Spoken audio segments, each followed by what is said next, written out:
Hello Plymouth, Luke Pollard here, I'm your Member of Parliament. Theresa May will go down as one of the worst Prime Ministers in British history. She leaves our country more divided, more disillusioned, and with a greater gap between the wealthy few and the struggling many.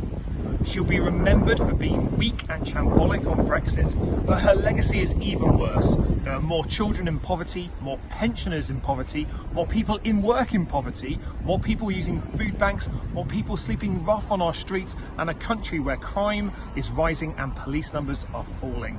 She inherited a mess from David Cameron, who hadn't done any preparation for Leave winning the referendum in 2016, but now we're in an even bigger mess with Theresa May's premiership.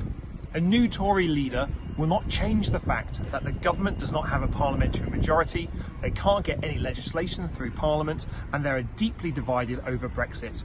Brexit is a mess, and whether it's Theresa May or anyone else, the only way to break the Brexit deadlock is with a public vote. The South West has not fared well under Theresa May. She's kept Chris Grayling in office, who's delayed the urgently needed rail investment at Dawlish. She's defended the poor school funding that leaves each of our kids worth £300 less than the national average. And for the last 3 years, we've been fighting cuts to our city's armed forces. She sold HMS Ocean to Brazil, and she broke her promise to build a new super base for the Royal Marines in Plymouth. Few will be sad to see her go, but now we have the risk of a more right-wing Tory leader, which means more austerity and more cuts to our vital public services. We're in the middle of a national political crisis, and I fear it will continue to get worse with this government fighting like cats in a sack, putting their personal ambitions ahead of the needs of the country.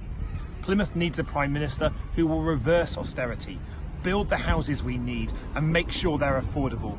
We need a Prime Minister who will take the national crisis we are in seriously. If the Tories can't find that Prime Minister, and I fear they won't, we need a general election so we can replace this government. I have a question to the Prime Minister on the last day before she leaves office at Prime Minister's Questions, and I'll be keeping the pressure on Theresa May until that point and her successor to give Plymouth the fair share that we deserve. Thanks so much, Plymouth.